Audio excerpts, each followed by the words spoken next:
Hello student, how are you? I am fine teacher. Do you like to read stories? Yes teacher. What stories have you read? Hare and Tortoise, Tit for Tat, Greedy Fox. Very good. Now we are learning a story, The Town Mouse and the Country Mouse. This story is a fable. Fable means a very short story, usually with animal characters or even inanimate things. Fable म्हणजे लघुकथा जिच्या शेवटी आपल्याला एक बोध किंवा उपदेश केलेला असतो. नाव we are going to our story the town mouse and the country mouse. Once upon a time a town mouse went on a visit to his cousin in the country. Cousin means a relative, son of our uncle or aunt. The country mouse was a simple, rustic fellow. Rustic means rural, who lived in a small village. He loved his town friend. He gave him a hearty welcome. Beans, cheese, and bread were all he had to offer, but he offered them freely. The town mouse rather turned up his long nose at this simple country fare. Turn up his long nose म्हणजेच त्याने आपले लांब नाक मुरडले आणि fare म्हणजेच जेवण. The town mouse said to country mouse, I cannot understand, cousin, how you can put up with this poor food. But of course, you cannot expect anything better in the country. Come with me, and I will show you how to live. When you see town life, you will wonder how you could ever live in the country. No sooner said than done. The two mice set off for the town and arrived at the big house where the town mouse lived in a hole. You will want some refreshment after our long journey. Refreshment म्हणजेच अल्पोपहार, snacks, said the polite town mouse, and took his friend into a grand dining room.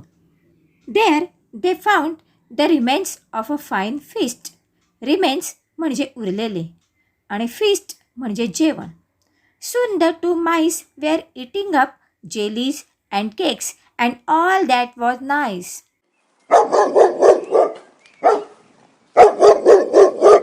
Suddenly they heard growling and barking. What is that? Said the country mouse. It is only the dogs of the house, answered the other. Only? Said the country mouse. I do not like that music at my dinner. Just at that moment, the door flew open. In came two huge mastiffs, and the two mice had to scamper down and run off. Goodbye, cousin, said the country mouse. What? Going so soon? Said the other. Yes, he replied. Better beans and bread in peace than cakes and jellies in fear. आता आपण या गोष्टीचा मराठीतून अर्थ समजून घेऊ.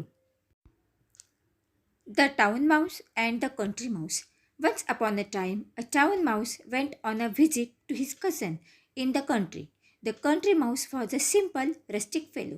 ही loved his town friend. He gave him a hearty welcome.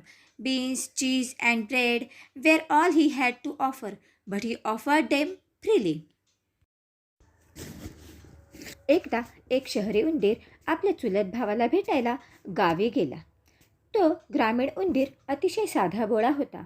आपल्या शहरी मित्रावर त्याचे मन खूप प्रेम होते. त्याने त्याचे मनपूर्वक स्वागत केले.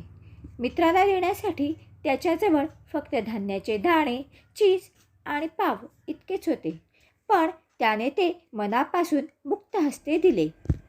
The town mouse rather turn up his long nose at this simple country fare and said, I cannot understand, cousin, how you can put up with this poor food. but of course, you cannot expect anything better in the country. Come with me, and I will show you how to live. When you see town life, you will wonder how you could ever live in the country.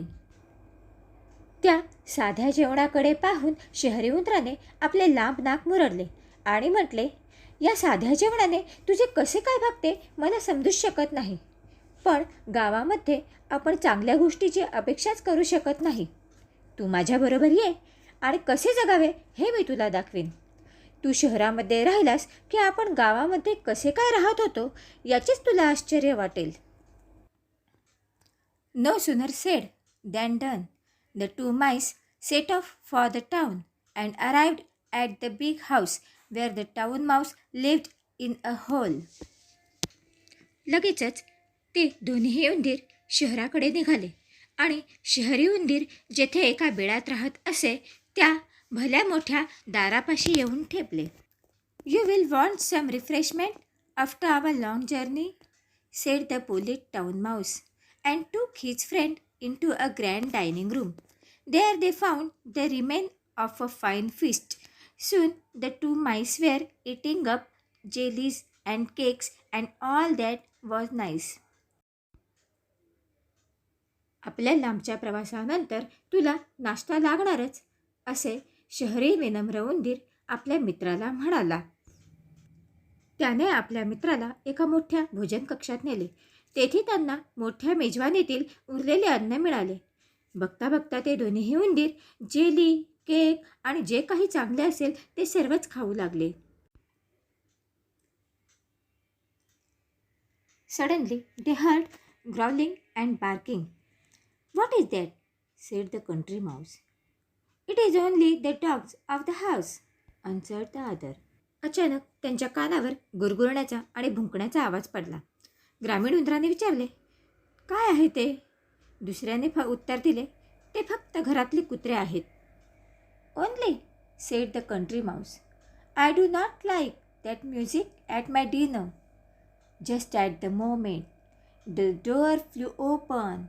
In came two huge mastiffs and the two mice had to scamper down and run off. फक्त ग्रामीण उंदीर म्हणाला, माझ्या जेवणाच्या वेळी असले संगीत मला आवडत नाही. नेमक्या त्याच क्षणी दरवाजा उघडला आणि दोन धिप्पाड कुत्रे आत घुसले. दोन्ही उंदरांनी धावाधाव करून खाली उतरले आणि तेथून पळून गेले. Good bye cousin, said the country mouse. What, going so soon, said the other. Yes, he reply. Better beans and bread in peace than cakes and jellies in fear. ग्रामीण उंदीर म्हणाला, चल बंधू, मी येतो. दुसरा म्हणाला, काय, इतक्या लवकर निघालास? ग्रामीण उंदीर म्हणाला, होय, भीतीच्या वातावरणात जेली आणि केक खाण्यापेक्षा शांत वातावरणात मी धान्याचे दाणे आणि भाकरी खाईन हे अधिक चांगले. मुलांनो, आवडली ना गोष्ट? आता या पाठातील नवीन शब्द लिहून घ्या आणि त्याचा सराव करा.